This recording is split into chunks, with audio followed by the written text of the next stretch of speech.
another one of my videos. For those of you that are new, I'm renovating a house that I bought a while ago for under $12,000, and I'm doing a full renovation on that house. I've got an entire series of videos that brings you all the way up until this point, and it'll take you all the way to the end. Once I'm done with this house, I'm going to move on to the next one. It's a 1,600 square foot farmhouse on 4.5 acres. It's a 2-story house, 3 bedrooms. And if I get to 100,000 subscribers on this renovation, before the end of the renovation, I will go ahead and do a complete series of videos on that house as well. So help me get there by subscribing, watching the videos, clicking thumbs up, leaving comments, and all that kind of stuff that you can do.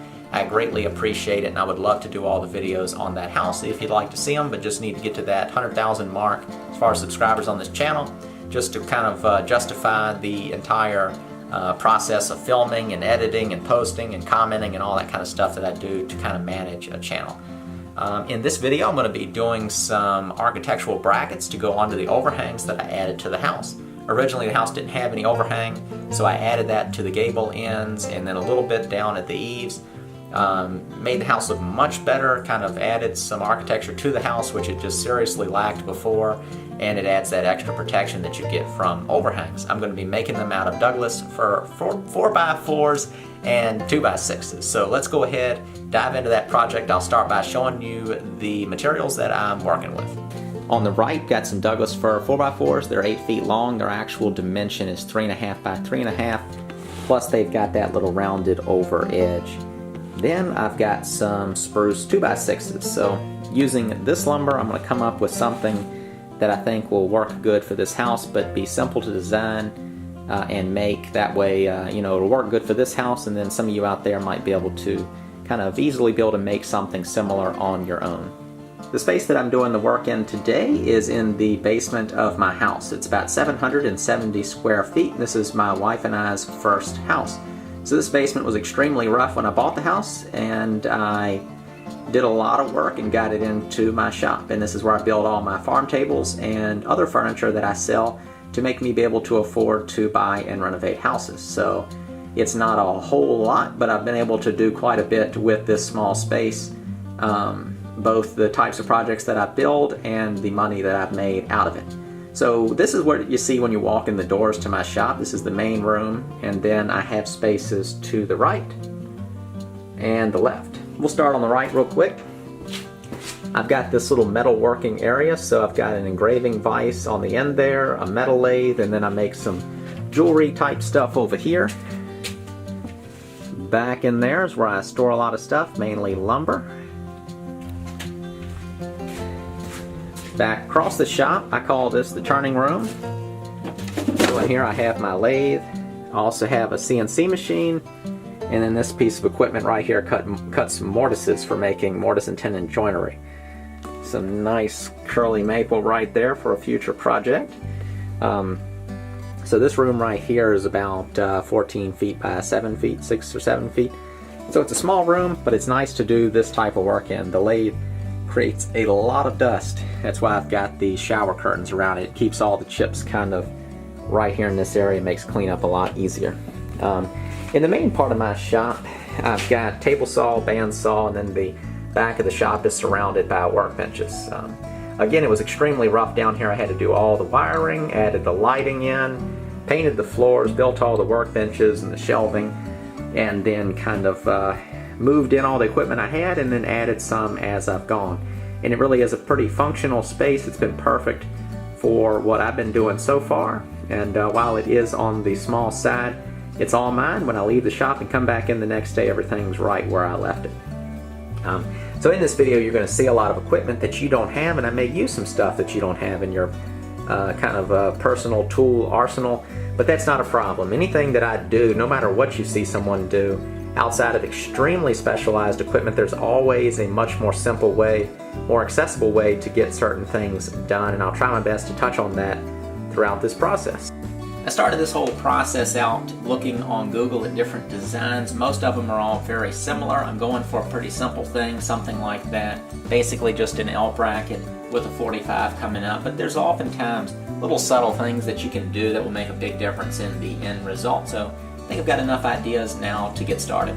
This is not the exact thing that I'm going to make, but this one is a good example. You can see that the part that goes against the house here is similar to a 2x6, and then that support piece is the heftier 4x4. I'm also going to use the 4x4 on that horizontal piece up top that will go underneath the overhang. I want to use a 2x6 piece here because that will be easier to attach to the wall than the thicker 4x4.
Here's the prototype all finished up, and I think it is good enough.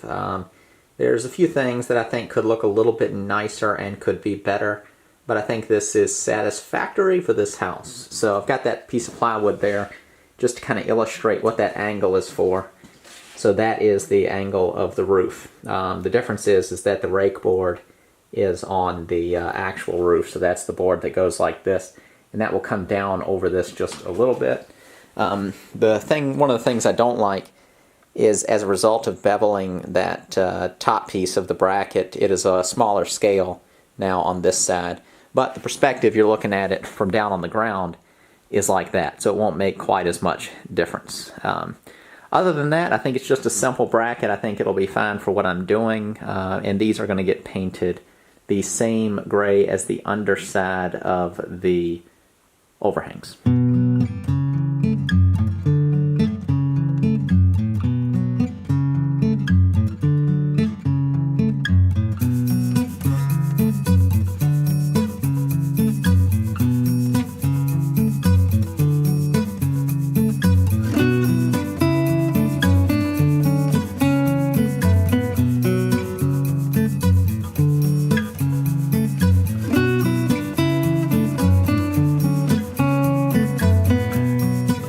Construction of the brackets is done. All I'm going to do now is give them a quick orbital sanding job, and then I'm going to get them painted. For paint, I'm using an Olympic solid stain. The color is antique silver. It's the same color as the overhangs were painted in a previous video.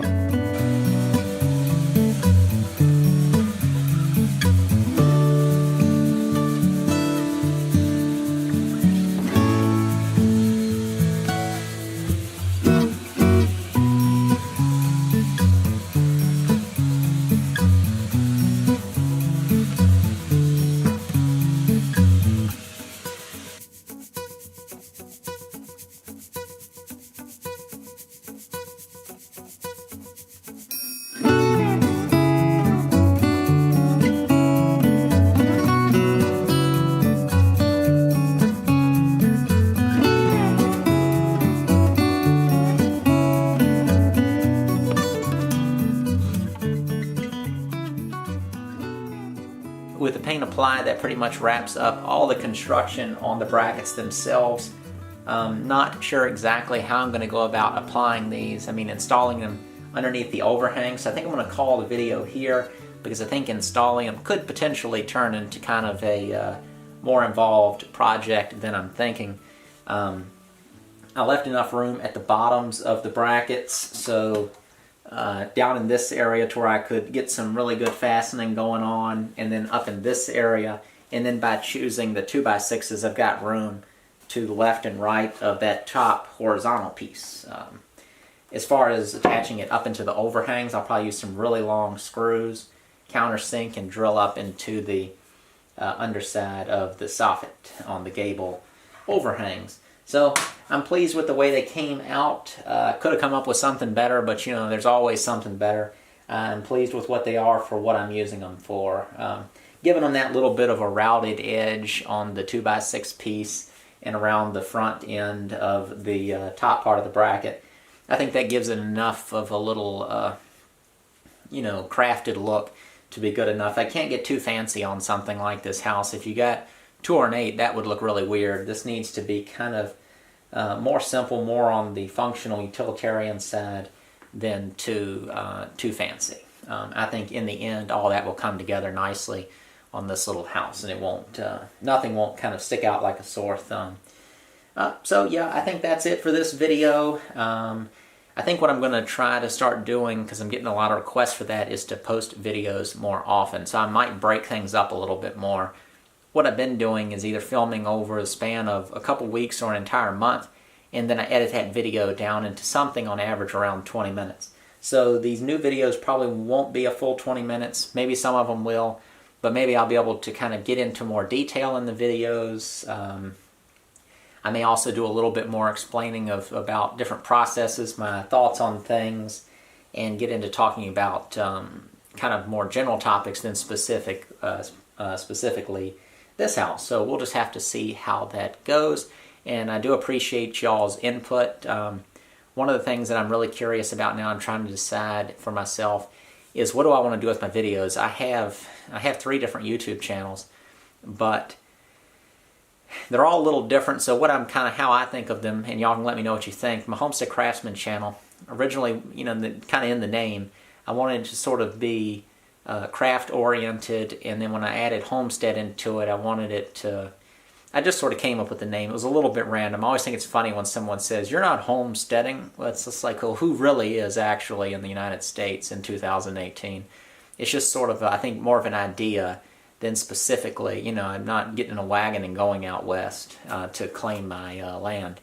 But So just sort of that mentality of taking care of a lot of things on your own, building furniture, doing stained glass windows you've seen me do in the past, making my knives, just kind of that type of stuff. I'm down in my little man cave, and it's kind of the stuff that I do down here, and then when I go outside in the woods, when I built my little bow saw, that type of thing. For those of you who don't follow that channel, you don't have a clue what I'm talking about. It's called The Homestead Craftsman. You can check out that channel if you'd like. Last video I posted on there was building a kitchen island for one of my customers. And I make and sell furniture, and that's what helps me pay for all of my stuff I do with houses, like I mentioned in the first part of this video. And then so that's the Homestead Craftsman channel. It's mainly woodworking is what I do for the most part, but it goes into other topics and stuff. Then this channel, Homemade Home, I thought to just do this one differently. So it's almost like the same company and they have two different brands. I want the Homemade Home, I want it to be specifically about houses, a little bit not quite as specific as the, I think of the Homestead Craftsman channel as more of a niche channel, whereas this one is a much broader market. Everyone lives somewhere. Everyone, a lot of people have a general interest in houses, whereas they might not give a hoot about how to build a piece of furniture. So I can do renovations on this, and then I also thought to, in the future, do things more about interior design type things, making pieces of artwork that could hang in houses that would be sort of more on the sculptural side, that would be simple. So coming up with clever ways to make things, whereas on the Homestead Craftsman channel, it's a little more crafted, a little more woodworkery, than maybe just somebody wants to do a quick DIY weekend type project. And then so that's sort of where I kind of think Homemade Home channel could go. And so that's the reasons that I've been having them separate, and you can kind of let me know what you think about that. I think if they were combined, it would just be so mixed up.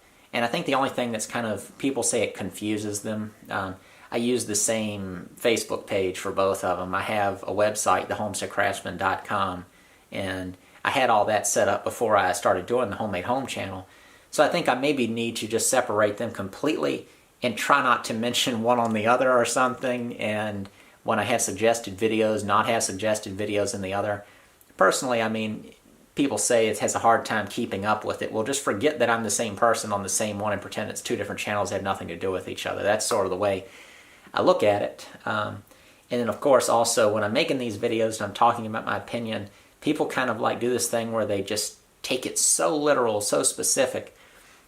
Try to be a little bit more kind of conversational in the way you take what I'm doing. When I'm sitting here talking, I'm thinking at the same time. This isn't some scripted thing. I'm not looking at a teleprompter right now. I'm staring at a camera in my basement sitting on a paint can thinking.